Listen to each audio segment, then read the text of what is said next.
Welcome back, everyone. We're in Chapter 12 on solutions, and we're up to 12.5 section. This is another section on concentration.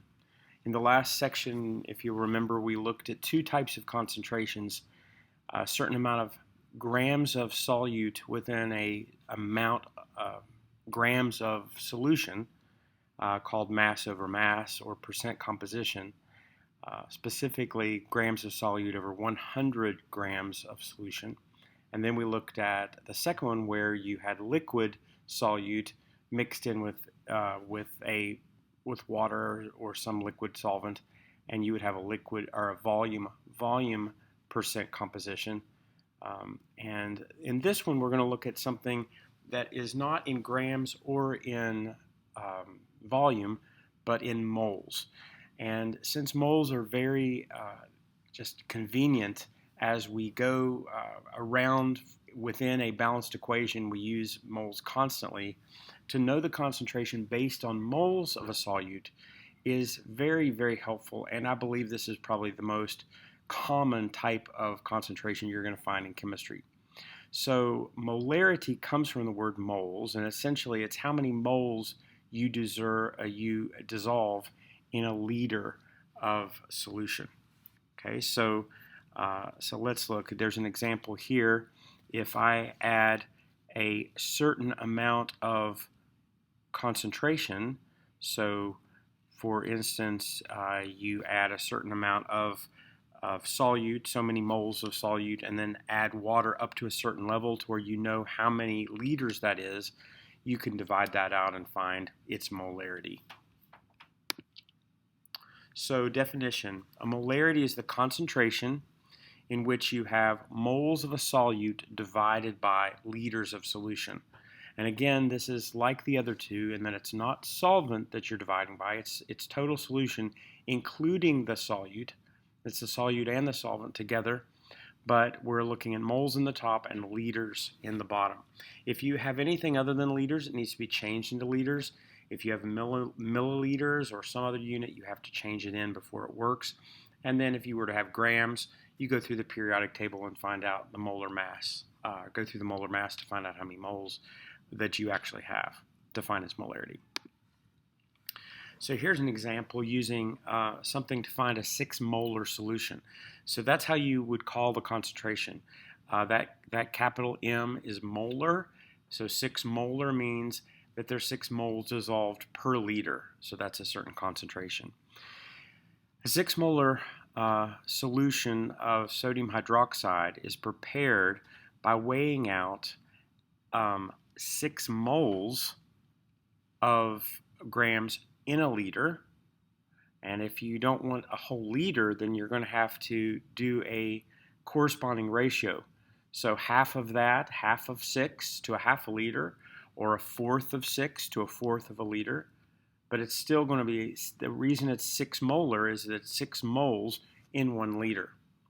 So if you only need 250 milliliters, that's a quarter of a liter, then you're going to need a quarter of the 6. So 6 divided by 4 is going to be 1.5 moles. So you would weigh out 1.5 moles, but see, you can't weigh out a mole. Mole is a number of molecules or of atoms or whatever. So in this case, it's molecules or formula units of sodium hydroxide. How many moles of sodium hydroxide, how many grams of sodium hydroxide are in 1.5 moles? You go through the periodic table and add the molar weights of oxygen, hydrogen, nitrogen, or sodium together, and you'll end up with 60.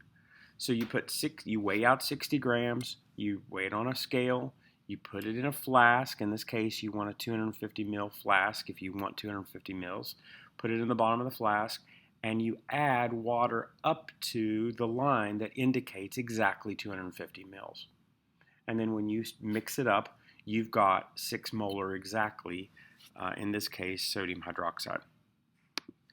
So here's your steps to think it through. You know what you have and you know what you don't have. And then you write a plan to calculate the molarity based on moles over liters of solution. Write in what you have, and then you solve for what you don't know. So here's an example. What is the molarity of 0.5 liters of sodium hydroxide solution if it contains 6 grams of sodium hydroxide solution. Okay. Well, you know that if there are 6 grams, okay, 6 grams in 1 liter, because we already saw that that you have to find the amount of grams in 1 mole and then find out how many moles that is. So we need to know how many moles of sodium hydroxide is in 6 grams. Okay, so that's the first step. So when we add it up, we get 40.1 grams of sodium hydroxide in 1 mole of sodium hydroxide.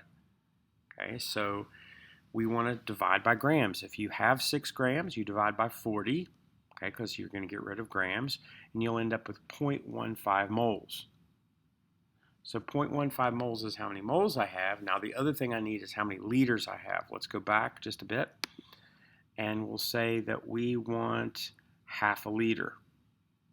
Okay, so I am going to say 0.15 moles, that's here, 0.15 moles divided by a half of a liter is going to be 0.3 or 0.300 molar sodium hydroxide solution. Okay, so your conversion factors are going to be, for in this case, 6 molar hydrochloric acid is 6 moles to the liter. If it's 0.2 molar, then it's going to be 0.2 to the liter.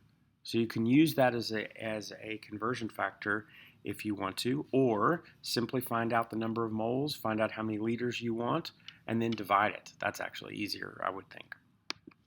Okay. So here's an example of using molarity in a calculation. How many grams of potassium chloride are needed to prepare 0.125 liters of a 0.720 molar potassium chloride solution? Okay, so what do we have? We've got the bottom number, we've got the liters. We don't know the moles, but we do know its molarity. And we know that moles over liters equals molarity. So we've got something over something equals something else. So if I know 2 of those things, I can manipulate it to find the other. And that's what you have here. You've got if A over B equals C, I've got C and I've got B. So I need A. And if I manipulate it by simply bringing the 0.125 over and multiplying it by the 0.7, then you'll end up canceling, well, moles per liters.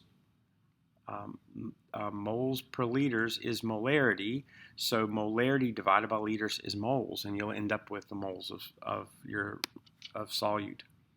So I've got 1 mole is 74.55 grams, so you can use that as a conversion factor. So 1 mole of KCl per 0.72. Okay, that's how you would do a conversion factor. And so now you do the problem. We have 0.125 liters. We know that it is 0.72 moles per liter. Okay, so you cancel liters. Now I'm in moles of KCl. How many grams is in that mole? You go to the periodic table and you find that it's 74.55 grams per the mole. So you divide by moles and you end up finding that you need 6.71 grams in order to get that molarity that they had shown you. Okay. Dilution is when you add water to something to make it more dilute. If you have frozen concentrate of orange juice or whatever, and you add water and you make 2 quarts from a small can, an 8-ounce can makes 2 quarts. You had something very concentrated, you had a high concentration, and then you dilute it and make a low concentration. Well, what you're going to see is that if you have molarity is moles over liters, okay, moles over liters, then so I have M equals moles over V. Okay, or N is moles over V. Well, if I solve for moles, then I'm going to have molarity times volume equals numbers of moles. Okay. If I add water, if I add a gallon of water, I haven't changed the amount of stuff that I have. The moles are still the same. So my molarity is changing, my concentration is changing, my volume is changing, but the number of moles aren't changing. So I can set them equal to each other. So I'm going to end up with a nice and a pretty, almost looks like the gas laws, where you have the molarity, the first molarity times the first volume will equal the second molarity times the second volume. Okay, so if I have a concentration of whatever amount of solution and I add water and add water and add water, I make it less concentrated, so my molarity goes down. My volume is going to go up, but the number of moles are the same, so I can set these two equations equal to each other, and then if I have three, I can solve for the other. So if I know the initial molarity, I know the initial volume, and I have the new volume, I can solve for the molarity. If I have the new molarity, I can solve for the new volume. This is actually pretty cool. So you basically set up a table. M1 V2 equals M2 V2, or M1 V1 equals M2 V2. Let's try one. What is the final molarity of the solution when 0.18 liters of 0.6 molar potassium hydroxide is diluted to 0.540 liters? Okay, so you fill in what you need. You only need 4 of these. They'll give you 3, and you'll solve for the third, or for the fourth. The initial molarity is 0.6. The initial volume is 0.18. Okay, they give you the new volume as 0.54 and ask you to find the next molarity. Well, if you remember, it's MV equals MV. So V is being multiplied by the M, so divide by it, and you'll get M by itself. And you have M1 V1 over V2 is your new molarity, and that's how you'll find it. That's what you do here. That's what this is. So it's M1 V1 over V2. These are your initial M1. Here's your V1, and here's your V2. When you do the math, you get 0.2 molar. So what's going to happen, the 0.6 molar, which is high concentration, as you add water, goes down to 0.2. That's a low concentration. Okay, so we'll do this in class. We'll do lots of examples. You don't have to worry, but you watch this as much as you need it, and I'll see you in class.